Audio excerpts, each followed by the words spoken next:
Welcome to all of you. I am going to start another part in Union Executive Authority. I hope all of you covered the Union Executive Authority in 4 parts, that is President, Vice President, Prime Ministers and Union Council of Ministers. I hope all of you got those lectures. So only if you got those lectures, then you will get easily all the points in that session. Fine. So we are moving a new and fresh topic included in the Union Executive Authority. Okay, that is Attorney General of India. See, under Union Executive Authority, you have read about President, Vice President, Prime Minister and Union Council of Ministers, not a State Councils of Ministers. Please try to differentiate it. Okay, don't mix it.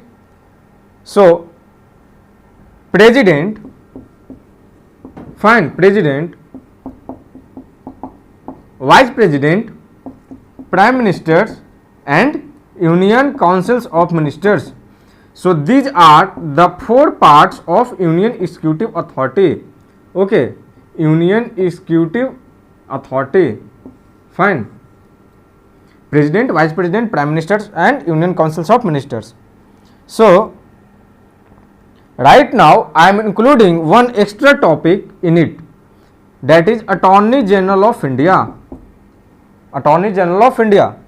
Most of the teachers and even students miss the point that Attorney General of India also comes under Union Executive. Yes, Attorney General of India is also comes under Union Executive. Fine. So we can say that including Attorney General of India, these are the 5 bodies which comes under Union Executive Authority.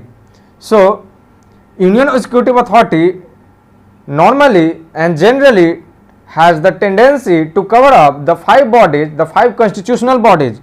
Constitutional bodies. Attorney General of India is a constitutional body. Okay, why I am tell you. Okay, so I hope you have got these 4 lectures, that is President, Vice President, Prime Minister and Union Council of Ministers. Now you will know about Attorney General of India. So I am moving to the next slide and we will go deep inside the topic of Attorney General of India. Fine.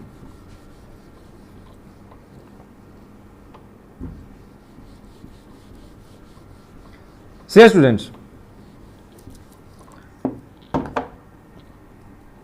Attorney General of India is an Union Executive. It is under Union Executive. I have already told you. Remember the things. Yes, Attorney General of India is under Union Executive. Is it a constitutional body? Yes. Recently I have told you about Attorney General of India is a constitutional body, not a body making by any cabinet decision or any parliamentary decision, parliamentary law. It is a constitutional body. The constitution itself defines a separate criteria for the position for the office of Attorney General of India, as like President, Prime Minister. Attorney General of India also holds a constitutional position in this country. So in which article we come to know about the Attorney General of India? It is Article 76. Fine. So under Article 76, it is Attorney General of India. What are the functions, powers, limitations, rights? What are the rights of Attorney General of India? What are the functions? Okay, fine. So these are the things which is comes under the Article 76. Okay. So Article 76 covers up the details about Attorney General of India. So we will know about who is Attorney General of India, what is their functions, why there is the need to appoint a separate lawyer advocate for Government of India. See students, during the lectures of fundamental rights I have told you that it is a duty of a state, to provide free legal aid. Okay, to provide free legal aid. It means legal aid means what? Legal aid means if you are any convicted person for any kind of offense, if you have done any kind of offense, you are a convicted person, then if you are not able to hire any advocate or lawyer, then it is the duty of the state to provide you a lawyer and advocate in free of cost. So during fundamental rights, the lectures of fundamental rights, I have told you about a state, it is the duty of the state to provide free legal aid to each and every citizen if that person is not capable to hire advocate and lawyers. So in the same way, since Government of India is also a body, so Government of India has the right to hire a lawyer or an advocate to keep the position of Government of India in Supreme Courts or even High Courts too. Fine. So Attorney General of India is the highest law officer, in India. Attorney General of India is the highest law officer in India. Fine. Highest law officer means it is the head of all the lawyers, because Attorney General of India is leading the Government of India, the Union Government of India, the Central Government of India. So we can say that Attorney General of India is the highest law officer in the country, in India. I hope all of you get it, that it comes under Union Executive. Okay, the whole things about Attorney General of India is described in the Constitution of India in Article 76, and Attorney General of India is the highest law officer in India. Attorney General of India keeps the position of Government of India in High Courts and even Supreme Courts. Generally it's Supreme Courts. It is very often, okay, in High Courts too, but it is generally in Supreme Court. So moving to the next slide, and we will know about what are the rights, functions, duties, limitations, okay, remunerations, salaries, allowances. So different parts we will cover today about Attorney General of India. So first of all, we will know about what are the qualifications to become Attorney General of India. This is the main and the crucial thing in the section of Attorney General of India, qualification and criteria to become Attorney General of India. Hear my word carefully. Anyone who is eligible to become a judge of Supreme Court, again I am repeating, okay, anyone who is eligible to become a judge of Supreme Court is eligible to become Attorney General of India. Fine. What I have told you, only judge, not Chief Justice of India. So if anyone who is eligible to become a judge of Supreme Court, I am not talking about Chief Justice of India. Fine. So here I will tell about the minimum qualifications, whatever the qualification, that is minimum. Above that qualifications, if you have, that is far better, okay, but these are the minimum qualifications. Qualification is all minimum, so that beyond this you can't lose the criteria. Okay, fine. So I have told you that only if you are eligible to become only a judge of Supreme Court, not High Court. Listen my word carefully, because in the upcoming slides we will discuss about High Courts to correlate with Supreme Court, then please don't confusion it. So I am repeating it again, that anyone who is eligible to become a judge of Supreme Court will eligible to become Attorney General of India, AGI. Again, listen, fine. I am not telling that if anyone is judge of Supreme Court, suppose anyone is present judge of Supreme Court, then only that person, that judge can become Attorney General of India. I am not telling that. I am not telling that anyone who is judge of Supreme Court will become Attorney General of India. It is not mandatory. If you are judge, it is above qualification, you can become Attorney General of India. But here, since I am talking about minimum qualification to become Attorney General of India, so if you are fulfilling the criteria to become a judge of Supreme Court, then automatically you are qualifying to become Attorney General of India. Okay. So now try to correlate the things. If what I am saying that if anyone is eligible to become a judge of Supreme Court, then that person is eligible to become Attorney General of India too. Then automatically now correlate the things. If anyone is fulfilling the criteria to become a judge of Supreme Court, then the criteria will be same for Attorney General of India too. So if we will read about the qualifications to become a judge of Supreme Court, then we will cover the qualifications to become Attorney General of India too. So here we will read about qualification to become a judge of Supreme Court. Since anyone who is become and fulfilling the criteria to become a judge of Supreme Court, that person is automatically become and fulfilling the criteria of Attorney General of India.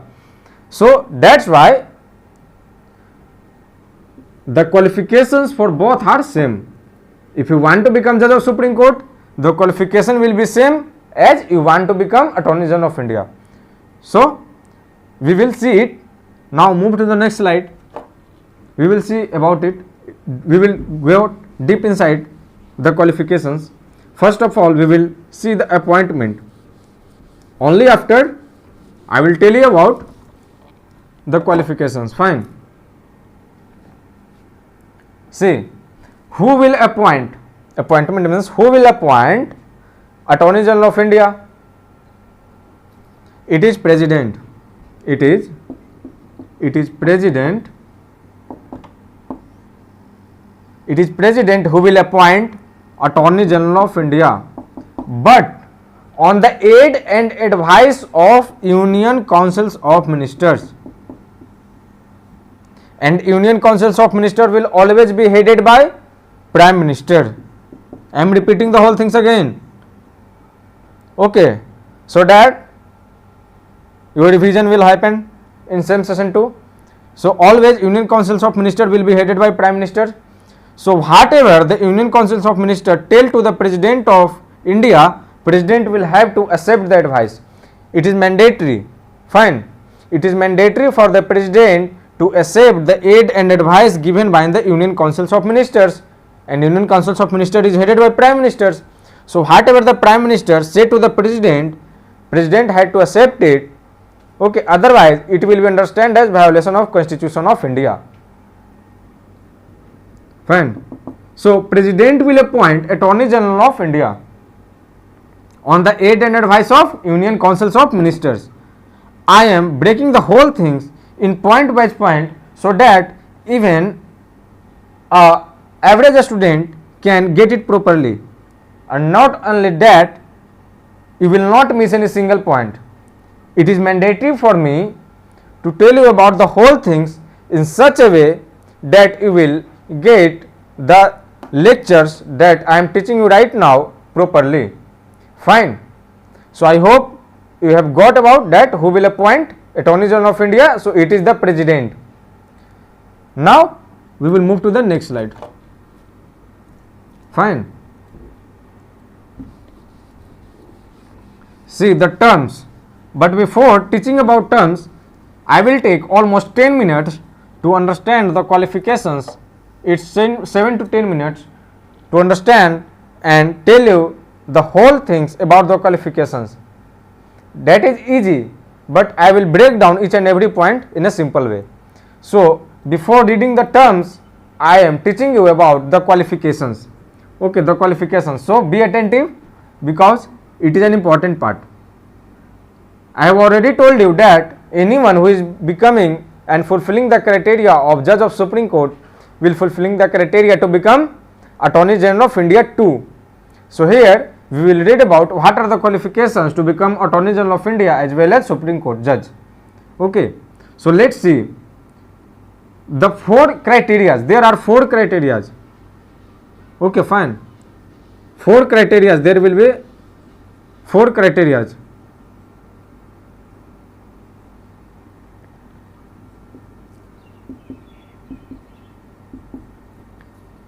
In the 4 criteria, number 1 is mandatory.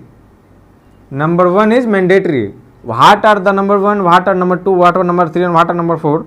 I will tell you right now. But number 1 is mandatory. You have to fulfill this criteria, number 1. And the remaining 3 criteria, out of these 3 criteria, number 2, number 3, number 4, you have to fulfill at least 1 criteria. If you will fulfill number 1 criteria number 1 and any criteria from these 3, then you are eligible to become Attorney General of India as well as Judge of Supreme Court. Fine.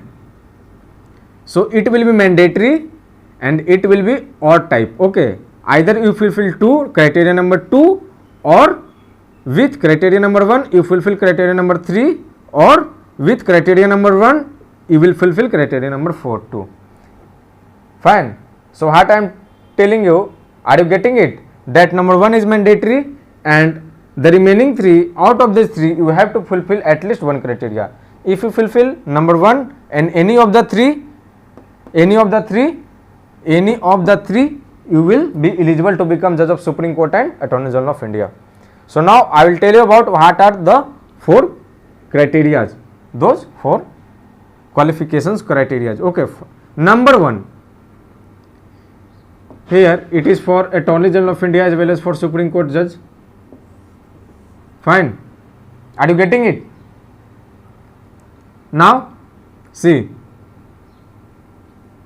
first criteria is you have to a citizen of India.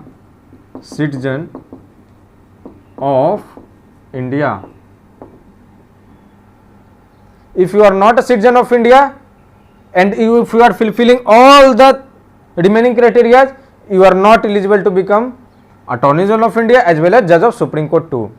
Fine. So number 1 is mandatory, I have already told you. So you have to be a citizen of India. Otherwise, if you are fulfilling any criteria or all the criteria, remaining 3 criteria, if you are not fulfilling number 1 criteria, you are not eligible. So you have to be citizen of India. Otherwise, you are not a citizen of India. You are out of the race to become Judge of Supreme Court and Attorney General of India. Fine. Number 2nd criteria is Judge of High Court judge for at least 5 years. At least 5 years. More than 5 years, it is okay. Okay. But it is, since it is minimum qualification, so I hope you can understand it. So if you are a judge of a citizen of India, you are fulfilling this criteria, and if you are a judge of High Court for 5 years, at least 5 years, then if you are fulfilling both these criteria, you are eligible to become Attorney General of India as well as Judge of Supreme Court too. Number 3rd criteria is advocate or lawyer. Okay, advocate for at least 10 years in High Court, of India, in any High Court. This is for any High Court. Okay, High Court means any High Court. There are many High Courts in India. This is also for Supreme Court because it is, since it is minimum qualification. So since Supreme Court is above High Court, so if you are advocate of Supreme Court for at least 10 years, then you are also eligible to become Attorney General of India as well as Judge of Supreme Court too. So since it is minimum qualifications, I am right here about High Court, but I am mentioning here about Supreme Court too. Okay, Supreme Court too. See, another twist is that if suppose I am giving an example to understand you properly, that suppose anyone not look you, if you are a High Court judge I am telling about number second criteria, High Court judge for at least 5 years. Okay, so now come here. If you are a judge of, suppose, Madras High Court for 3 years, I am just giving an example. It may be 3 days, 3 months, 1 year, 1 month, 2 years, 2.5 years, or even 5 years in one single high court. Okay, so just giving an example to understand the whole things properly. So if you are an judge of Madras High Court for 3 years and now you are being transferred to another high court as a judge, suppose it is Bombay High Court, and you served there for 1 year. Fine. If it will be 2 years, then automatically it will be 5 years. And again, if you are serving in another high court, okay, in any high court for minimum 1 year or 6 months, or again in another high court for 6 months. So I want to say that it is not mandatory that you have to serve as a high court judge in a single high court. No, not at all. This 5 years terms as a judge of high court will be counted as their whole service as a judge of high courts in their career. Okay, by mixing all the high courts, not one high court. So if suppose it's 2 years, okay, because it will be very complex, 1 year again, 1 year again, 1 year again. Okay, so even if any judge of high courts who is serving in different high courts, suppose any judge has served in 10 high courts and including 10 high courts the time period is 5 years by whole, then that person is also eligible to become Attorney General of India as well as Judge of Supreme Court too. Fine. So this is understandable to all of you. Fine, I hope so. In the same way, if you are judge of high court for 3 years and you are judge of then Supreme Court for 2 years, is it possible? No, because you can become a judge of Supreme Court only then you are judge of high courts for 5 years at least. Fine. So now if you are an advocate for 10 years, at least 10 years in any high courts, in the same process, suppose you are an advocate in Madras High Court for 3 years, in Bombay High Courts for 6 years, and in some other high courts for 1 year. So by including the whole time period, it is 10 years, minimum 10 years you are fulfilling. Above 10 years it is okay, but minimum 10 years it is fulfilling. So by mixing the whole time period, if it is 10 years, then you are eligible to become judge of Supreme Court or Attorney General of India too. Suppose if, please hear it properly, suppose if you are an advocate of Madras High Court for 3 years or any high court for 3 years, I am just giving an example, and then you go to Bombay High Court for 2 years, so it is 5 years, and then you are an advocate in Supreme Court for at least 5 years, then by whole it is 10 years. It is 10 years. Okay. You can serve in Supreme Court as an advocate. Okay, you can serve it. Fine. But you can't serve in judge of Supreme Court. Okay, only when you can serve, only when you are fulfilling the 5 years criteria. So I will not take very detail, otherwise you will confuse. Okay, fine. So if anyone is, suppose in only one, if anyone is 5 years serving as an advocate in Madras High Court and serve 5 years in judge advocate as Supreme Court, then that person is also eligible to become judge of Supreme Court and Attorney General of India too. I hope all of you get it. The fourth criteria is eminent jurist. Eminent jurist. What is eminent jurist? Eminent jurist in the opinion of President. President opinion. President I. In the opinion of President, you should be an eminent jurist. Okay. So if anyone is fulfilling number 1 criteria and that person is fulfilling 4th criteria, not fulfilling 2nd and 3rd, then too that person is eligible to become judge of Supreme Court and Attorney General of India 2. Fine. So what is eminent jurist? Eminent jurist in the opinion of president means if president feels that if any person is very much knowledgeable about law and legal advising, then president can appoint that person as judge of Supreme Court and Attorney General of India too. Fine. Means if anyone is a citizen of India and president feels that that citizen is really very much knowledgeable, that person has written so many books and that person has so many knowledge about legal things, about the whole procedures of lawmaking, then that person can be appointed as Attorney General of India as well as Judge of Supreme Court too. Fine, but that should be in the opinion of president, that yes, this person is an eminent jurist, a knowledgeable person in these things, in these matters. Okay, so I hope all of you get it.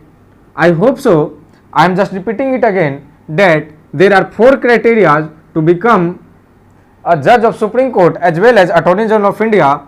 Out of those 4 criteria, you have to fulfill this criteria. Number 1, that is you have to be citizen of India. You have to be citizenship of India. You should be a citizen of India. Okay.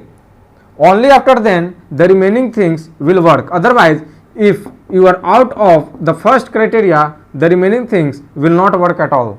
If you are fulfilling the remaining 3 things, the remaining 3 criteria, and you are not fulfilling number 1 criteria, then you are not eligible at all to become judge of Supreme Court and Attorney General of India. Okay, 2. So number 1 criteria is you should be a citizen of India. Number 2 is that High Court judge for 5 years, and what is the process I have told you right now. Number 3 is that you have to be and serving as an advocate for at least 10 years in high courts, any single high courts or by mixing any number of high courts. Okay, for at least 10 years. Okay, so since it is minimum qualifications and Supreme Court is above high courts, so if you are serving in Supreme Court as an advocate, then that time period will also be counted. Okay, in 10 years. If anyone is judge of Supreme Court, then that person is automatically become eligible to Attorney General of India. Okay, so qualifications to become judge of Supreme Court, Attorney General of India is same. So 2 things covered in 1 section. The 3rd is that I have told you 3rd thing, I hope so. The 4th is that eminent jurist. What is eminent jurist? I told you right now. Okay, so number 1 is mandatory, and out of these 3 you have to fulfill at least 1 criteria, then only you can become judge of Supreme Court or Attorney General of India too. I hope this point is clear to all of you. Is it or not? I hope so. Okay, so I am moving to the not moving because I need to understand the terms of the what? The terms of the Attorney General of India. Fine. I hope I have cleared the doubts, okay, regarding the qualifications criteria of Judge of Supreme Court and Attorney General of India. Anyone who is become and fulfilling the criteria to become the Judge of Supreme Court will automatically fulfilling the criteria to become Attorney General of India. Fine. Now let's see what is the term. Is that term of Attorney General of India fixed like 5 years, 2 years, 6 years, 1 year or something else? Not. The Constitution of India in Article 76, the whole things is mentioned about Attorney General of India. So the Constitution of India does not provide any time frame, any fixed time frame, fixed term for Attorney General of India. Like President is appointed for 5 years, it is fixed. If not, he is not removed from the office, President is not removed from the office, or if not resigned, President not resigned, then their term will be 5 years. It is mentioned in the Constitution of India. In the same way, it is 5 years for Prime Minister of India, but it is not fixed for Attorney General of India. If anyone become Attorney General of India, he can be removed within 1 day too, or he can serve at even more than 5 years too. Fine. So term is not fixed at all, not fixed. Second is no procedure for removal. No procedure of removal means it is not that if anyone become Attorney General of India he can't be removed. It is not. It is no procedure for removal means whenever president wants, president can remove Attorney General of India from the office. Okay. So that's why I am telling that no procedure for removal. Only president wants, then president can remove Attorney General of India from their post. Okay. Like if what is the procedure for removal? It is the no procedure for removal for president too. Is it? Is it there is no procedure for removal of president too? No. The procedure for removal of president is given in the constitution, that is impeachment. Okay. If president is violating the constitution of India, if president is violating the constitution of India in any way, president can be impeached from the office, means president can be removed from the office. There is ground, violation of constitution for president section, but here there is no ground, no procedure for removal, even no procedure as well as no grounds for removal. Grounds for president removal is violation of constitution. If president violates constitution of India, president can be removed, president can be impeached, but here is no ground and even no procedure to follow to remove Attorney General of India from his office. Okay, there is no procedure. Whenever president feels that this Attorney General of India is not suitable for this post and is not working according to Government of India, then president can remove Attorney General of India from the office. Okay, it is on the president's pleasure. President's pleasure means whenever president feels that this person is not suitable for post of Attorney General of India and is not working properly according to the Government of India, then president can remove the office from Attorney General of India up to that person. Okay, so it is on the president's pleasure. Okay, what is president pleasures? You can see in the last lectures. I have told you 2 to 3 times. Okay, president pleasures means it is upon the president that president wants to keep running that Attorney General of India or not. Okay, so it is on the president, but president will work only on the aid and advice of Union Councils of Ministers. Remember this fact. Okay, president himself cannot do the work. Okay, president will work only on the aid and advice of Union Councils of Ministers. Otherwise, president will not work on the aid and advice of Councils of Ministers, Union Councils of Ministers. Then it will be termed as violation of constitution, and at that time president can be impeached from the office. Fine. So I am moving to the next slide. Okay, so our next slide will be something else, not about terms. I hope this is covered. The same thing, qualifications. So move to the next slide. Fine. See, resignation. Resignation, if Attorney General of India wants to resign from his office, not removed by the president. If any Attorney General of India is working in his office for the Government of India and Attorney General feels that he should resign or she should resign from his office, then whom Attorney General of India will submit his resignation? To whom? To which person? Is it Chief Justice of India of Supreme Court, or Vice President, President, Prime Ministers, Union Councils of Ministers, or something else like Law Minister? It is President. So it is President whom Attorney General of India will submit his resignation. Fine, I hope this point is clear to all of you. So I am moving to the next slide. Okay, this is a very simple one. Just remember it, that Attorney General of India will submit his resignation to President of India. Fine.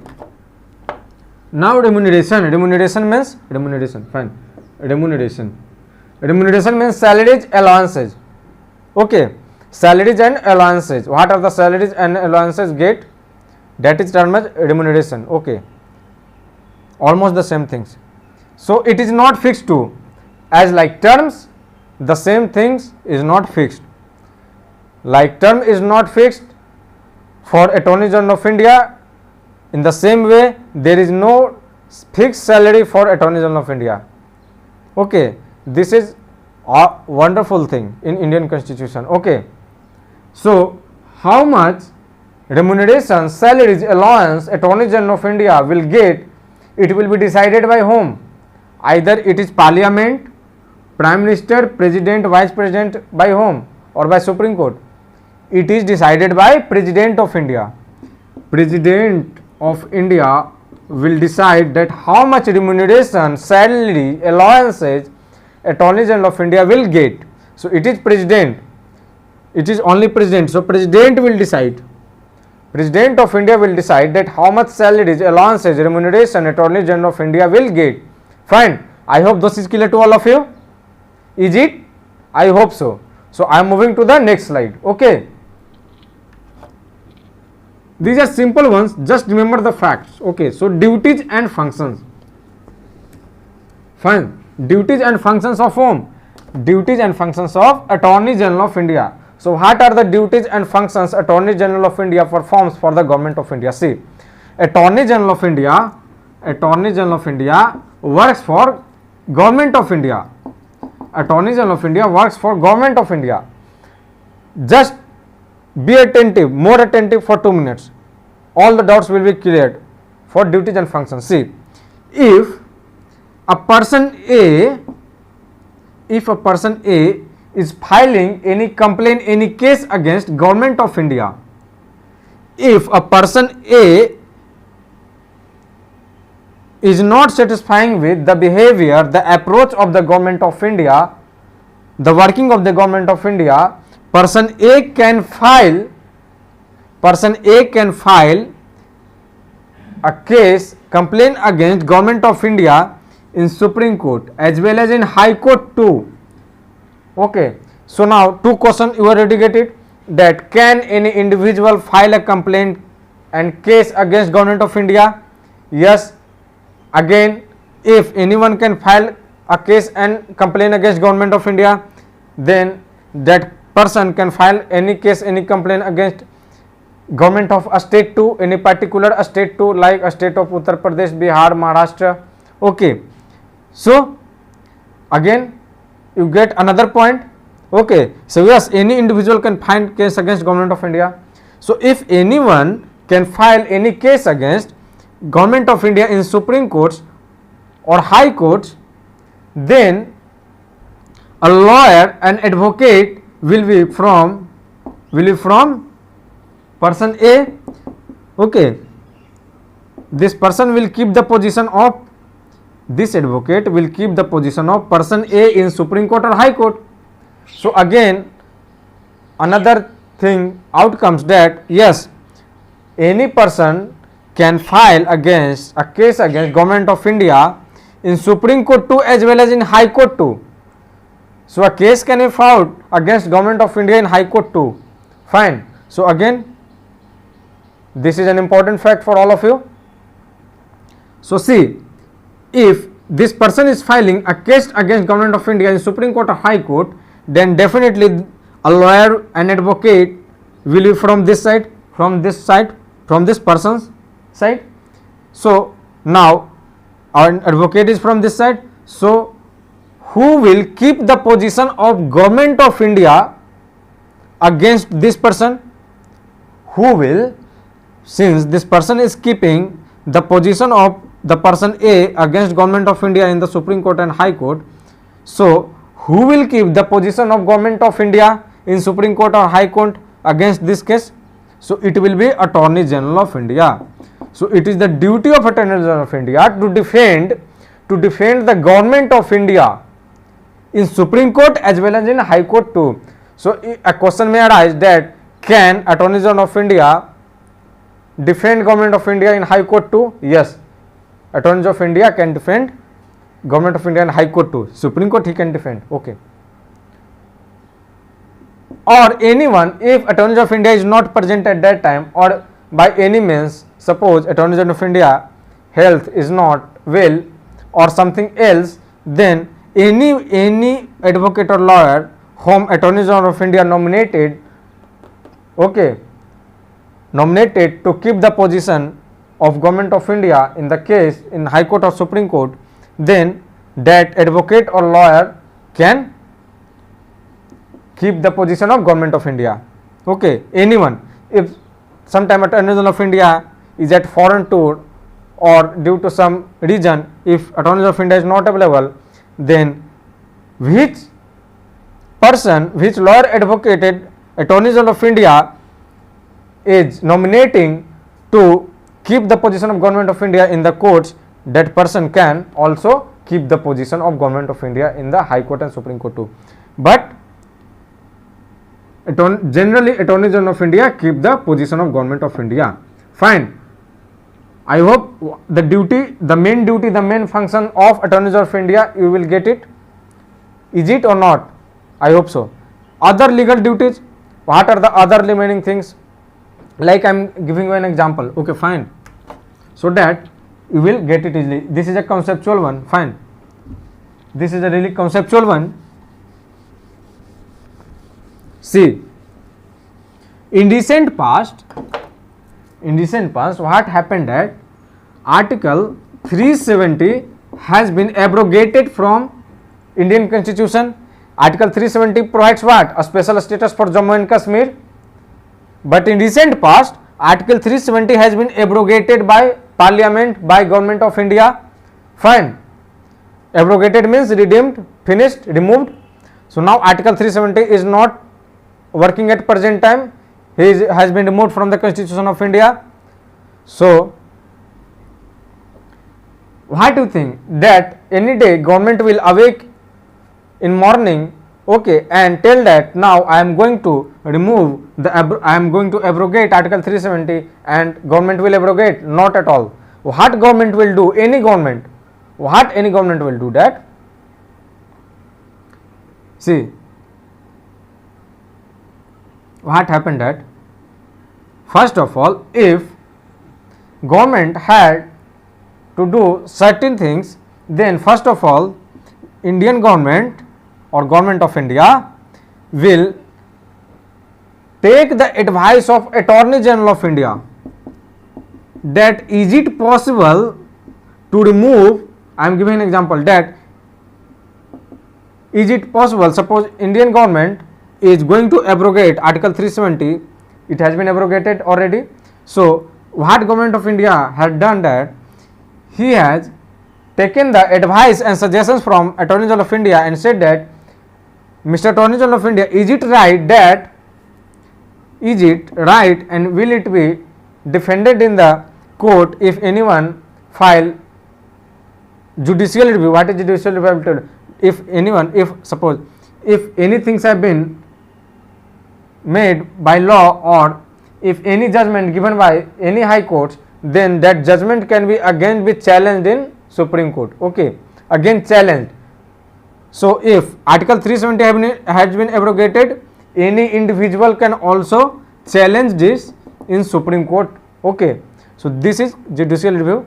Okay, this is judicial review. Not only this is, but this comes under judicial review. Okay, I will take a separate session on judicial review. That is a really important one. Okay, so first of all, what government do that? They ask Attorney General of India that is it right? Is it legal? Is there any way? Is there any process that through which we can remove Article 370? Only when Attorney General of India give the confirmation, give the affirmation to Government of India that yes, there is a way through which you can abrogate Article 370, you can remove Article 370, only then Government of India will abrogate it. Otherwise Government of India will never abrogate it. Okay, because Government of India will abrogate it, somebody will challenge it again in Supreme Court, then Supreme Court will again restore Article 370. Okay, so first of all, Government of India take the advice that it is legal. Is there any process? Is there any way to do so? If there is affirmation, confirmation given by Attorney General of India to Government of India, only then Government of India will take the action. So that in further time, in upcoming time, if anyone file any judicial review in Supreme Court, then too Attorney General of India can keep the position of Government of India too, and Government of India can defend the position whatever Government of India has done. Okay, fine. I hope this point is clear to all of you. I have made an example through which you can get easily what are other legal duties. So now moving to the next slide. That is limitations. Is there any limitations on the duty of Attorney General of India? Yes. Since Attorney General of India is defending the Government of India, so Attorney General of India can't go against Government of India. It is very normal one that if any lawyer, if you are hiring any lawyer to defend yourself, then your lawyer is going against you. Is it possible? So if that lawyer is going, then it will work or not? Not at all.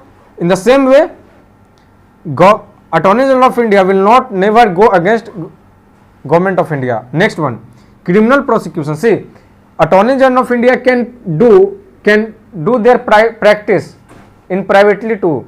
Attorney General of India, by keeping the side of Government of India as Attorney General of India, Attorney General of India even can do private practice too. Okay, can fight any case for any individual too, but not for criminal prosecution. Means if you are convicted an offensive person for any criminal offense, you have done any criminal offense, okay, so you are convicted, then Attorney General of India can't fight your election, can't find your case in Supreme Court or even High Court too. Okay, so otherwise, except criminal prosecution case, Attorney General of India can do their private practice. Fine. Directed in any company, it means he can't be directed in any company. If it is Attorney General of India and he has opened any company, he has started any company and he himself make the director, or otherwise in any things, Attorney General of India can't be directed in any company. No. Attorney General of India can't be directed in any company because Attorney General of India can influence the company with their power. Okay, it is possible. That's why Attorney General of India can't be directed in any company during the running position, during the running time. Okay, after that he can, before that he can, but during the role playing of Attorney General of India, he can't be director of any company. Okay, fine. I hope this is clear to all of you. So can I move to the next slide? So I am moving. Okay, fine. See, here lecture is finished, but one thing is remaining. See, one is Solicitor General. Solicitor General. What is Solicitor General? Have you heard about sometimes Solicitor General? If you are watching the cases relating with Government of India, then you will hear that sometimes the news in Solicitor General. Okay, who is Solicitor General? See, Attorney General of India is itself mentioned in the Constitution of India, but Solicitor General is not nowhere mentioned in the Constitution of India. Government of India appoint Solicitor General of India to help Attorney General of India.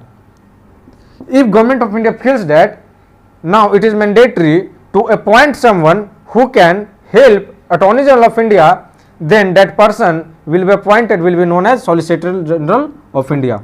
Solicitor General of India, not Solicitor General, only Solicitor General. Apart from that,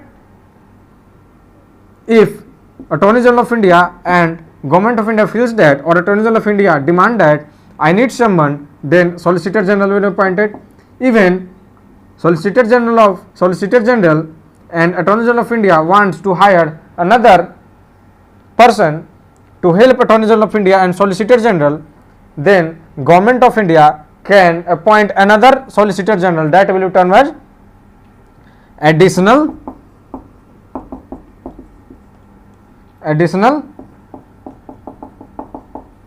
Solicitor General. Okay, so these are not the constitutional bodies. Okay, these are only to help Attorney General of India. Fine, these are nowhere mentioned in the Constitution, either Solicitor General or additional Solicitor General. These two can be appointed to help Attorney General of India if Attorney General of India feels or Government of India feels. Fine. First of all, Attorney General of India, then if feels there is need, Solicitor General. Again, if there is another need, then another person will be appointed as an additional Solicitor General. Fine. So I hope this is clear to all of you. This is a very fantastic lecture. I hope so. This will be a fantastic lecture only when you will get all the points. Many of the students are taking the lecture so seriously and asking their doubts fluently that our team and personally I am so happy that all of you are taking it too interestingly and seriously. Okay, so we will move tomorrow, students. Okay, and with a new topic. Fine. So thank you, students. Thank you so much.